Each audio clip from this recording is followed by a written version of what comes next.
লেবাননে অবৈধ প্রবাসীদের ধরতে চলছে পুলিশি অভিযান। চলতি মাসের শুরুতে দেশটির শ্রম মন্ত্রণালয় থেকে জারি করা বিজ্ঞপ্তির পরেই চলছে এই অভিযান।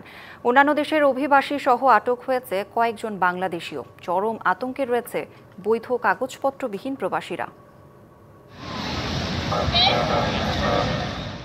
মধ্যপ্রাচ্যের দেশ লেবাননের শ্রমবাজারে নারী পুরুষ মিলিয়ে আছেন লক্ষাধিক বাংলাদেশি।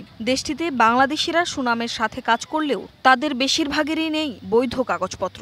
বৈধ ভিসায় তারা সবাই লেবাননে প্রবেশ করলেও দালাল ও প্রতিষ্ঠানের প্রতারণায় হয়ে পড়েছে অবৈধ। বিগত কয়েক বছর ধরে দেশটিতে চলছে অর্থনৈতিক মন্দাসহ রাজনৈতিক অস্থিরতা। সর্বশেষ ইসরায়েল হিজবুল্লাহর মধ্যকার যুদ্ধ শেষে আন্তর্জাতিক সম্প্রদায়ের মধ্যস্থতায় গঠিত হয়েছে নতুন সরকার। ভেঙে পড়া আইন শৃঙ্খলার ব্যাপক উন্নতি করতে নড়েচড়ে বসেছে নতুন সরকার। সানবিট সব দিবে সামাল। সানবিট ম্যাজিক প্রেস ডিশওয়াশিং এর মাথা ঘোরানো সলিউশন।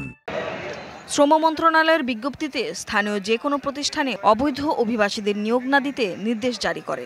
আইন অমান্যকারী প্রতিষ্ঠান ও কর্মীর বিরুদ্ধে শাস্তিমূলক ব্যবস্থা সহ মোটা অঙ্কের অর্থদণ্ডের বিধান রেখেছে সরকার। পুলিশ ধরপাকড় করে অর্থনৈতিক এবং শ্রম বাজারের অনেকটা ক্ষতিগ্রস্ত হবে। দীর্ঘ 2 বছর ধরে আমার আকামা নাই, আমি কফিলে টাকা দিছি, সে আমার আকামা করে দিচ্ছে না। বিভিন্ন প্রতিষ্ঠান ও রাস্তায় চেকপোস্ট বসিয়ে চলছে নিরাপত্তা বাহিনীর অভিযান। আটক হয়েছে কয়েকজন বাংলাদেশিও। বিভিন্ন প্রতিষ্ঠানে কর্মরত অবৈধ বাংলাদেশিরা আছে চরম আতঙ্কে। অভিযানের ভয়ে চরম অনিশ্চয়তায় দিন পার করছে এসব অবৈধ বাংলাদেশিরা। 7 মাস ধরে আমি দূতাবাসে আমার কাগজপত্র কপিল নিয়ে জমা দিছি, কিন্তু এখনো কোনো এইটার একটা সুরক্ষা পাইতেছি না। এই আইনটা আসলে শ্রম মন্ত্রণালয় থেকে এটা অনেক আগের আইন। আমাদের অনেক প্রবাসী বাংলাদেশিদের আকামা নাই।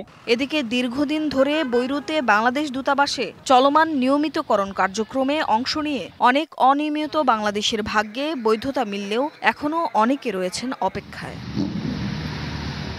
দেশটিতে বসবাসরত অনিয়মিত বাংলাদেশিদের সঠিক প্রক্রিয়া মেনে নিয়মিতকরণ কার্যক্রমে অংশ নিতে অনুরোধ জানিয়েছে বাংলাদেশ দূতাবাস।